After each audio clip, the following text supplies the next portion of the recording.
Bismillahirrahmanirrahim. Assalamualaikum warahmatullahi wabarakatuh. Sebelumnya, terima kasih atas kesempatan yang telah diberikan kepada kelompok kami, yaitu kelompok keempat. Di sini kami akan melakukan presentasi tentang penerapan sistem manajemen K3 di PT Pama Persada Nusantara demi memenuhi tugas mata kuliah sistem manajemen K3 dengan dosen pengampu Pak Syawal Kamiludin Saputra SKM MSc. Adapun anggota kelompok kami yaitu ada Ocin, Siti Ardiati, Sri Rahayu, Wa'odi Fazra Fatimah, dan Wawindi Sahra. Nah, yang pertama itu ada gambaran umum tentang PT Pama Persada Nusantara atau PAMA. PT Pama Persada Nusantara merupakan salah satu kontraktor pertambangan terbesar di Indonesia yang bergerak di bidang jasa pertambangan, pengangkutan batu bara, dan kegiatan eksplorasi.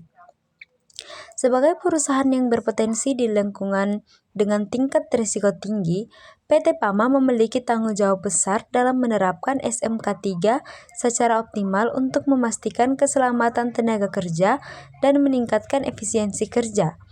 Implementasi SMK3 di PT Pama meliputi berbagai aspek seperti identifikasi bahaya dan penilaian risiko, pelatihan keselamatan bagi karyawan, pemeliharaan alat kerja, serta audit dan evaluasi rutin terhadap sistem K3 yang diterapkan. Assalamualaikum warahmatullahi wabarakatuh. Perkenalkan, nama saya Wa'odi Fazra Fatimah dengan NIM J1A123207.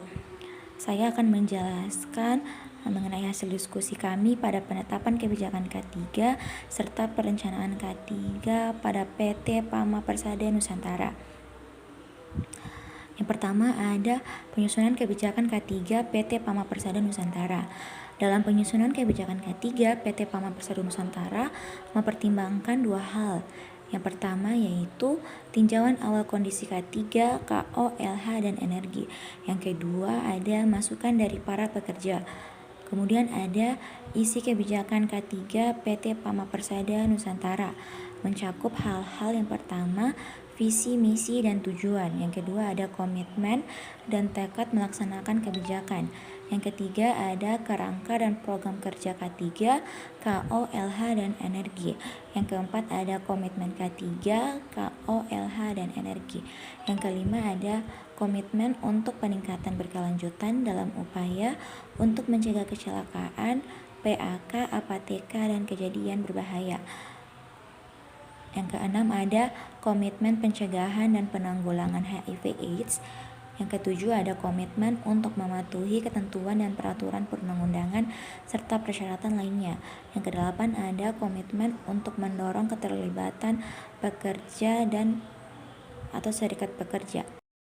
Penetapan kebijakan K3 PT Pama Persada Nusantara. Yang pertama yaitu kebijakan harus tertulis, diberi tanggal, ditandatangani, dan disahkan oleh Presiden Direktur. Yang kedua, menyatakan tujuan dan sasaran K3, KO, LH, dan energi. Yang ketiga, terdokumentasi, terpelihara dengan baik, dan bersifat dinamis, menyesuaikan perubahan yang ada. Yang keempat yaitu daftar dokumen dan rekaman pendukung. Assalamualaikum warahmatullahi wabarakatuh. Perkenalkan, nama saya Wawindi Sahra dengan NIM J1A123213. Di sini saya akan menjelaskan tentang penetapan kebijakan K3, perencanaan K3, pelaksanaan rencana K3, pemantauan dan evaluasi K3 di PT Pama Persada Nusantara. 2. Perencanaan K3, yaitu Sistem Penilaian SEQ DNV Internasional atau DNV ISRS edisi ke-6 1994. Yang kedua, National Occupational Safety Association Sistem 5 Bintang atau NOSA 5 Star direvisi Juli tahun 1997. Dan yang ketiga, Dewan Pertambangan Afrika Selatan Mine Safety Management System MSMS Rosidi tahun 2010. 3. Pelaksanaan kebijakan, yaitu yang pertama pemasangan tanda simbol-simbol K3 sebagai tanda-tanda informasi kewajiban, larangan, dan peringatan dalam melakukan pekerjaan. Yang kedua, pemberian kode-kode warna untuk semua mesin pipa, alat-alat listrik air minum, dan bagian mesin. Yang ketiga, pelatihan dan izin pengoperasian alat. Yang keempat, pemasangan rambu-rambu lalu lintas di lokasi tambang maupun di jalur hauling. Yang kelima, pengelolaan dan pengendalian peralatan bergerak bermotor. Yang keenam, adanya alat-alat peringatan pada kendaraan. Yang ketujuh, tambang adalah mengacu pada PSMS elemen 12. Yang kedelapan, upaya penanggulangan kebakaran. Dan yang kesembilan, kesiapan dalam keadaan darurat atau emergency response. Selanjutnya yang keempat, pemantauan dan evaluasi K3. Pemantauan dan evaluasi K3 yaitu ada tinjauan dilakukan setiap tahun, hasil tinjauan kebijakan didokumentasikan, dan terakhir revisi kebijakan jika diperlukan adanya perubahan. Di sini ada struktur organisasi K3 PT Pama Persada Nusantara. PT Pama Persada Nusantara atau PAMA memiliki struktur organisasi K3 yang bertujuan untuk memastikan keselamatan dan kesehatan kerja di seluruh operasi perusahaan. Struktur ini terdiri dari beberapa unit utama. Yang pertama, Direktur SHE dan SRGS. Direktur ini bertanggung jawab atas kebijakan dan strategi K3 secara keseluruhan, serta pengembangan sumber daya manusia yang mendukung implementasi K3 di seluruh unit kerja. Yang kedua, Divisi SHE, Safety, Health, Environment. Divisi ini memastikan implementasi standar keselamatan, kesehatan kerja, dan lingkungan di seluruh operasi perusahaan. Biro Keselamatan dan Lingkungan. Yang ketiga, Biro Keselamatan dan Lingkungan Hidup, KLH. Biro ini bertanggung jawab terhadap pengelolaan risiko K3 dan kepatuhan terhadap regulasi terkait keselamatan dan lingkungan kerja. Yang keempat, bagian KPK, Keselamatan dan Pencegahan Kerugian. Bagian ini mengidentifikasi potensi bahaya, melakukan mitigasi risiko, serta menangani insiden keselamatan untuk mencegah kecelakaan kerja. Yang kelima, bagian Hiperkes. Bagian ini menangani aspek keselamatan kerja termasuk program pencegahan penyakit dan promosi. Baik, selanjutnya itu ada identifikasi bahaya dan penilaian risiko di PT Pama Persada Nusantara. Secara identifikasi bahaya dan penilaian risiko untuk aktivitas pengoperasian unit heavy duty atau HD dan dump truck atau DT, didapatkan bahwa kemungkinan kejadian ini adalah sering dengan nilai 4, nilai konsekuensinya adalah hampir pasti dengan nilai 5, dan risiko atau peluangnya adalah kritikal. Sehingga untuk aktivitas potensi bahaya atau fatigue atau kelelahan ini diperlukan pengendalian risiko sesegera mungkin. PT Pama Persada Nusantara berupaya untuk melakukan pengendalian terhadap potensi risiko fatigue ini sampai ke level moderat. Namun dengan kemajuan teknologi yang ada sekarang, didukung dengan kebijakan implementasi Big Data dan revolusi Industri 4.0, masih didapatkan peluang untuk mengembangkan pengolahan kelelahan atau fatigue dengan lebih baik lagi. Kemudian ada program-program 3 yang diterapkan pada PT Pama Persada Nusantara. Yang pertama yaitu audit. Audit yang dilakukan pada PT Pama Persada Nusantara dijadikan tolak ukur sampai sejauh mana implementasi dari elemen-elemen PSMS atau Pama Safety Management System. Audit ini dilakukan di setiap site PT Pama Persada Nusantara yang tersebar di Indonesia. Audit yang telah dilakukan job site Adaro adalah audit internal of Head Office Jakarta tentang implementasi PSMS. Internal audit dilaksanakan setiap 1 tahun sekali, serta setiap 6 bulan dilakukan verifikasi PICA atau Problem Identification and Corrective Action. Hal ini dilakukan untuk penilaian ulang atas tercapainya sistem, akan tetapi untuk melihat progres temuan pada waktu audit. Yang kedua yaitu investigasi dan analisis kecelakaan.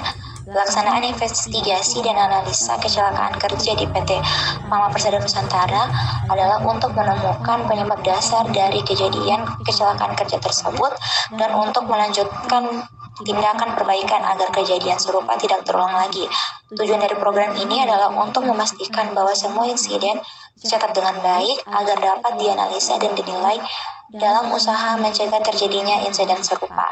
Yang ketiga, ada inspeksi K3. Inspeksi merupakan suatu kegiatan yang dilakukan secara terstruktur dan dilakukan untuk mengidentifikasi semua kondisi dan tindakan tidak standar di tempat kerja, memperbaikinya hingga mencegahnya dari kemungkinan timbulnya insiden. PT Pama Persada Nusantara menerima bahwa keselamatan dan kesehatan kerja serta pengelolaan lingkungan hidup adalah salah satu landasan utama dalam kegiatan operasi. Dalam rangka mendukung hal tersebut, dilakukan inspeksi yang proaktif agar kondisi bahaya dapat diidentifikasi dan diperbaiki sebelum menyebabkan kecelakaan. Inspeksi ketiga merupakan elemen ketiga dari PSNS.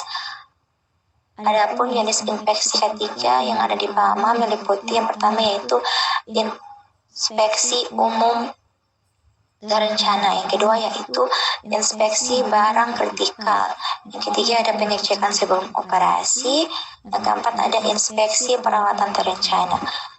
Assalamualaikum warahmatullahi wabarakatuh. Perkenalkan, nama saya Sri Rahayu dengan NIM J1A123195. Kali ini saya akan membahas mengenai materi pencapaian dan tantangan dalam penerapan SMK 3 di PT Pama Persada Nusantara. Ada beberapa pencapaian dalam penerapan SMK 3 di PT Pama Persada itu sendiri. Yang pertama, penerapan teknologi wearable untuk pemantauan kelelahan operator. Nah, PT Pama telah mengadopsi teknologi wearable berupa operator personal assistant atau OPA yang digunakan untuk memantau jam istirahat operator alat berat. Teknologi ini menunjukkan manajemen untuk mendeteksi kondisi fisik pekerja sebelum memulai operasi. Yang kedua, digitalisasi sistem pemantauan keselamatan, di mana dalam rangka meningkatkan keselamatan kerja, PT Pama mengembangkan dashboard pemantauan yang terintegrasi dengan aplikasi Pama. Sistem ini memungkinkan pemantauan real-time terhadap data kelebihan operator, serta analisis proaktif terhadap faktor-faktor risiko yang berpotensi menyebabkan kecelakaan.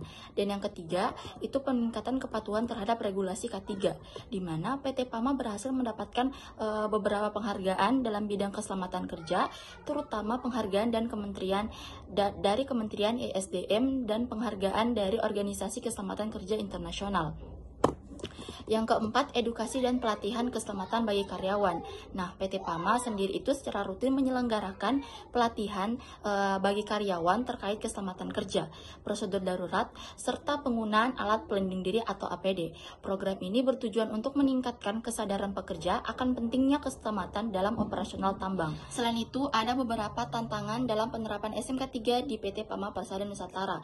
Yang pertama itu adalah keterbatasan tenaga ahli dan pelatihan berkelanjutan, di mana meskipun PT Pama itu telah memiliki program pelatihan rutin, keterbatasan tenaga ahli dalam bidang keselamatan kerja itu masih sangat terbatas dan masih menjadi kendala.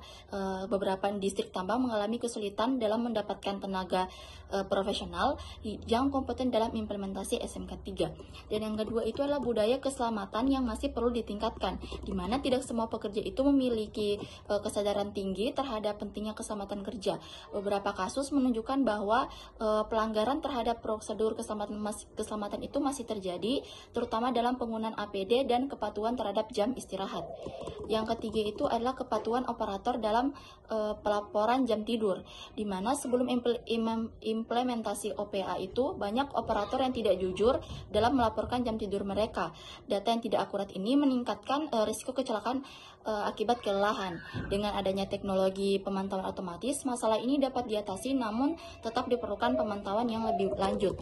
Dan yang keempat itu adalah tantangan dalam adaptasi teknologi baru, di mana meskipun digitalisasi telah banyak membawa manfaat, adaptasi terhadap teknologi baru itu membutuhkan waktu, di mana beberapa pekerja terutama yang telah lama bekerja di sektor ini itu mengalami kesulitan dalam memahami dan menggunakan sistem digital dalam keseharian mereka. Sekian materi dari saya kembalikan ke moderator. Baik, demikianlah pemaparan materi dari kelompok kami. Jika ada kesalahan mohon dimaafkan. Saya tutup dengan ucapan billahi taufiq wal hidayah. Wassalamualaikum warahmatullahi wabarakatuh.